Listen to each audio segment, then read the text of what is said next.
So I told you we are considering a series configuration. We are assuming that the system have series configuration. Is it okay? So in real case, we can see mixed configuration, parallel configuration, etc. But here in this syllabus, only the series configuration is considered. Okay. So that is why I'm saying different allocation methods are there. Here we are considering only one case in this syllabus. Okay. Now say I told you it is following all components are following constant failure rate model. All components are following constant failure rate model. So if you are considering ith component, then the corresponding constant failure rate is lambda I. Lambda I is the constant failure rate of the ith component. So let lambda 1, lambda 2, lambda 3, etc., lambda n respectively are the failure rates, constant failure rates of the component 1, 2, 3, etc. n. Shortly, you can write this one. The constant failure rate of ith component is lambda I.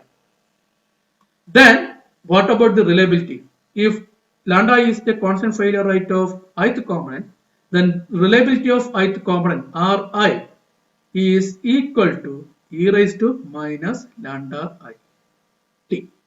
Am I correct? If lambda I is the constant failure rate of ith component, then reliability of ith component is e raised to minus lambda I into t.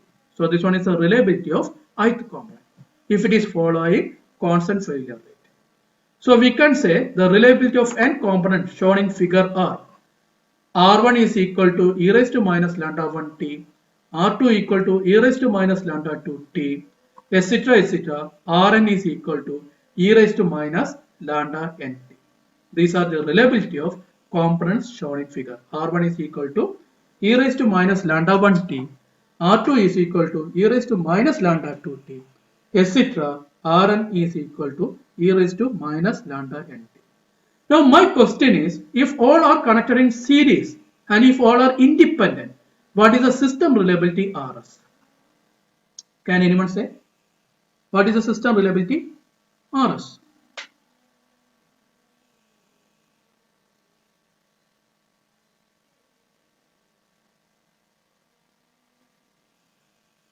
All components are following constant failure rate model. So we have Ri is equal to e raised to minus lambda it. Now all components are independent and are connected in series. So what is the system reliability? What is the final reliability? What we have to do?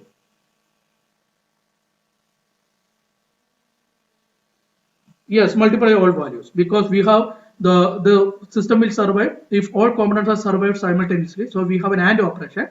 So if we have an independent units, then the reliability of the system is reliability of the first system into reliability of the second system into reliability of third system into etc. into reliability of the last system 10. So RS system reliability or the predicted reliability of the system is RS is equal to R1, R2, R3, etc. Now what about R1? R1 is because R1 is following, it is following constant failure rate model. So it is e raised to minus lambda 1 t. What is R2? E raised to minus lambda 2 t. What is R3? E raised to minus lambda 3 t. So S into etc. into what is Rn? E raised to minus lambda n t. So exponential power minus lambda 1 t into exponential power minus lambda 2 t into etc. into exponential power minus lambda n t. So what I can do? I can combine all these terms. So this term will become e raised to minus of lambda 1 plus lambda 2 plus etc. plus lambda n into t. The system reliability Rs is equal to e raised to minus lambda 1 plus lambda 2 plus etc. plus lambda n into t. Okay, so please note the predicted system reliability is R of t or Rs of t is equal to R1 of t into R2 of t into etc. into Rn of t, that is equal to e raised to minus lambda 1 t into e raised to minus lambda 2t into etc. into e raised to minus lambda nt, that is equal to e raised to minus of lambda 1 plus lambda 2 plus etc. plus lambda n into t equal to, now you can see that we can, this bracket, we can replace this bracket with lambda s. So this is equal to e raised to minus lambda s into t. We can write the predicted system reliability, or simply the system reliability R of t is equal to e raised to minus of lambda 1 plus lambda 2 plus etc. plus lambda n of t, that is equal to e raised to minus lambda st. Here you can see that lambda s is equal to lambda 1 plus lambda 2 plus etc. plus lambda n. What is lambda 1, lambda 2, lambda n? Lambda 1, lambda 2, etc. lambda n are the constant failure of the first component, second component, etc. nth component respectively. So what is lambda s? As per this equation, lambda s is the equivalent or predicted failure rate of the system. Lambda s is the predicted failure rate of the system. Lambda s is the predicted failure rate of the system. That is equal to the sum of failure rate of each component. The predicted failure rate of the system, lambda s, is equal to the sum of failure rate of each component. So please remember this. This is very important here for derivation. The predicted system failure rate, lambda s, is equal to the sum of failure rate of each component. This is very important. Okay. Now the second thing is, normally we are expecting reliability very close to or between 0.9 to 1. We are normally constructing the system in such a way that the system reliability, the predicted, the actual, the current system reliability is very lying between 0.9 to 1. Means that one is a very large value. That one is a very large value. If it is a very large value, then I can write e raised to minus lambda st is almost equal to, if it is very large, if this quantity, actually you can see that this quantity is large, if it is very large, we can assume this one is equal to 1 minus lambda st. We can write e raised to minus lambda st is equal to 1 minus lambda st, if it is very large. Okay, so please remember this. If it is large, otherwise we can write this. If it is very large, something close to 0.9 to 1, then we can write e raised to minus lambda st is equal to 1 minus lambda st. Okay, so this is what reliability of the system, the predicted reliability of the system. So my question is, what is predicted failure of the system, f? Fs is equal to 1 minus Rs. Now you can see that this is almost equal to lambda st. Fs is equal to 1 minus Rs, that is almost equal to lambda st. Is it okay? So please remember this particular thing. Okay. So now, so please remember this equation. The current failure rate of the system, current probability of failure of the system, Fs is equal to almost equal to lambda s into t, where lambda s is the failure rate of the system, which is equal to lambda 1 plus lambda 2 plus etc. plus lambda n. Okay. So now what? Now we have a desired reliability, Rs star. This one is a goal. If you have desired reliability, then we have desired failure rate, desired probability of failure, Fs star. If you have desired reliability Rs star, then we have desired probability of failure, Fs star. So like this one, we can write Fs star is almost equal to lambda s star into t. The desired probability of failure, Fs star, is equal to, almost equal to lambda S star into T, where lambda S star is the desired failure rate of the system. Lambda S star is the desired failure rate of the system. Okay, so we discussed about a number of terms. First, we assume constant failure rate, all components following constant failure rate.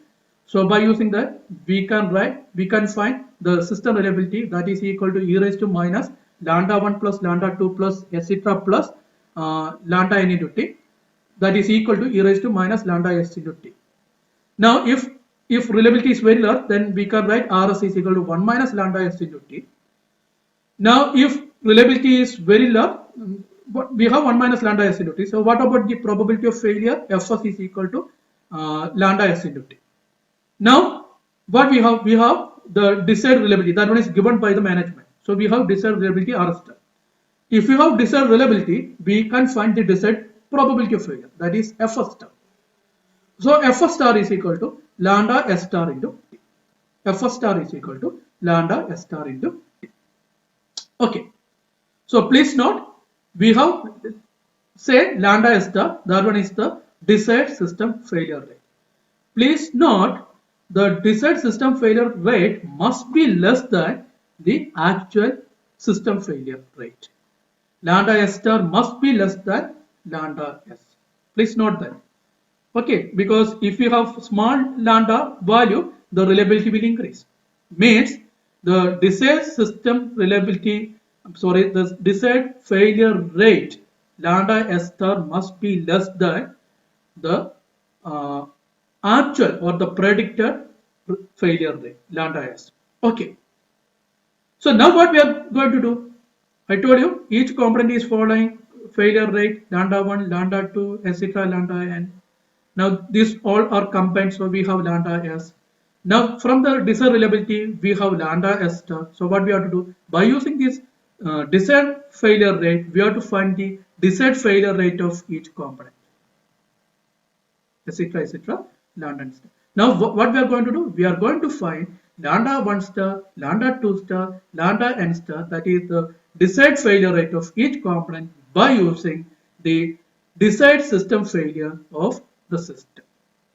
So for that purpose, what we are doing, if you are following the same pattern without any derivation, we can write lambda s star is equal to lambda 1 star plus lambda 2 star plus etc. plus lambda n star.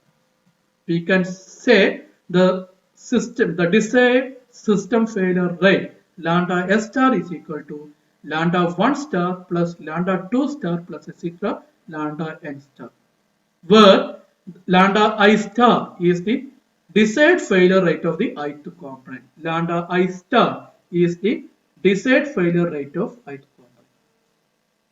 Okay. So we all know that what is lambda s? Lambda s is equal to lambda 1 plus lambda 2 plus etc. plus lambda n.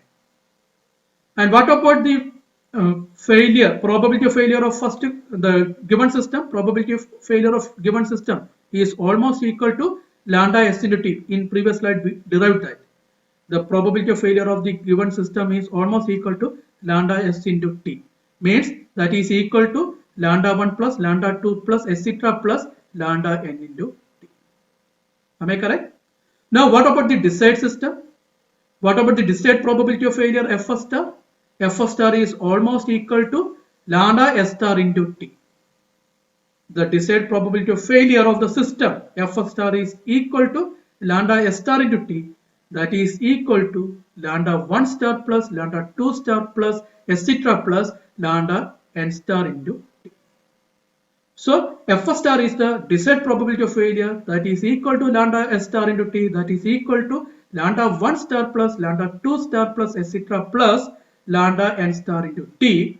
Similarly, the actual probability of failure Fs star is equal to lambda s into t, that is equal to lambda 1 plus lambda 2 plus etc. plus lambda n into t. Now we have Fs because we know the reliability of each component, so we can find the system reliability. From system reliability we can find the probability of failure. We can find the desired probability of failure because the desired reliability goal is available. So from that we can find F star. So if we know these two, definitely we can find a ratio between these two, that is F star divided by F star, that is equal to lambda S star T divided by lambda ST, that is equal to lambda 1 star plus lambda 2 star plus etc. plus lambda n star into T divided by lambda 1 plus lambda 2 plus etc. into lambda n into T. Is it okay? Definitely we can find the ratio between the desired probability of failure and the actual probability of failure. That is equal to lambda S star into T divided by lambda S into T, that is equal to lambda 1 plus lambda 1 star plus lambda 2 star plus etc. plus lambda n star into T divided by lambda 1 plus lambda 2 plus etc. plus lambda n into T. So we can cancel T here. We can cancel T. So after cancelling T, then we can write lambda 1 star plus lambda 2 star plus etc. plus lambda n star all divided by lambda 1 plus lambda 2 plus etc. plus lambda n is equal to lambda S star divided by lambda S. We can write lambda 1 star plus lambda 2 star plus etc. plus lambda n star all divided by lambda 1 plus lambda 2 plus etc. plus lambda n equal to lambda S star divided by lambda S. What is lambda S star? The desired failure rate of the system. What is lambda S? The failure rate of the given system, the actual failure rate of the given system. What is lambda 1 to lambda n? The failure rate of each component, the given failure rate of each component. What is lambda 1 star, lambda 2 star, etc., lambda n star? The desired failure rate of each component that we don't know now. We are going to find lambda 1 star, lambda 2 star, etc., lambda n star. All other terms we know. We know lambda 1 to lambda n. If we know this term, then we know lambda s. Then from the reliability goal, we can find lambda s star. The only unknown thing is lambda 1 star to lambda n star. So we can write lambda 1 star plus lambda 2 star plus etc. lambda n star equal to, we can move the denominator to right hand side. Here we can write this one. So lambda 1 star plus lambda 2 star plus etc. lambda n star is equal to lambda s star divided by lambda s into lambda 1 plus lambda 2 plus etc. plus lambda n. We can write lambda 1 star plus lambda 2 star plus etc. plus lambda n star, that is equal to lambda S star divided by lambda s into lambda 1 plus lambda 2 plus etc. plus lambda n after cross multiply. Now we can expand this bracket. After expanding this bracket, we can write lambda 1 star plus lambda 2 star plus etc. plus lambda n star is equal to lambda s star, here we have a star, lambda s star divided by lambda s into lambda 1 plus lambda s star divided by lambda s into lambda 2 plus etc. plus lambda s star divided by lambda s into lambda n. Please note, lambda 1 star plus lambda 2 star plus etc. plus lambda n star is equal to lambda s star divided by lambda s into lambda 1 plus lambda s star divided by lambda s into lambda 2 plus etc. plus lambda s star divided by lambda s into lambda 1. Okay. So from this, by comparing the similar term, we can write lambda 1 star is equal to, this is first term, that is equal to this first term, that is lambda s star divided by lambda s all into lambda 1. This is the desired failure rate of the first component. Similarly, the second component, that is equal to this second term, means lambda 2 star is equal to lambda s star divided by lambda s into lambda 2, etc., etc. We can write the desired reliability of the last component, desired failure rate of the last component, lambda n star is equal to lambda s star divided by lambda s all into lambda n. We can write lambda 1 star is equal to lambda s star divided by lambda s into lambda 1. Lambda 2 star is equal to lambda s star divided by lambda s into lambda 2, etc. etc. Lambda n star is equal to lambda s star divided by lambda s into lambda n. That we can write. Okay. So please note, after this derivation, we can compare the failure rate of each component. So we can write lambda 1 star is equal to lambda s star divided by lambda s into lambda 1. Lambda 2 star is equal to lambda s star divided by lambda s into lambda 2, etc. etc. Lambda n star is equal to lambda s star divided by lambda s into lambda n. Okay. So please note down this equation. The important is we already have lambda 1, lambda 2, lambda n. We have lambda s star. We can find lambda s because lambda s is a sum of lambda 1 to lambda n. Okay.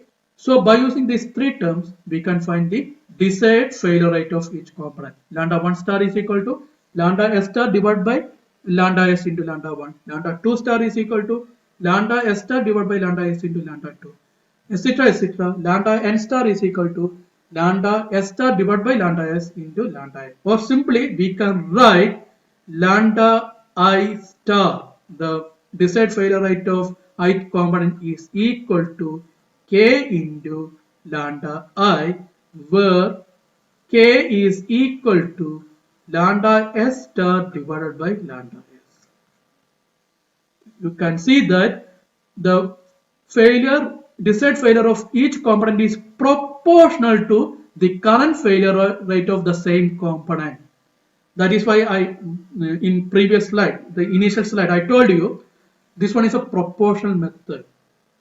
Okay, the desired failure rate of each component is proportional to the failure rate of the actual failure rate of the same component. Failure rate of the component, the desired failure rate of the component is proportional to the failure rate of the same component.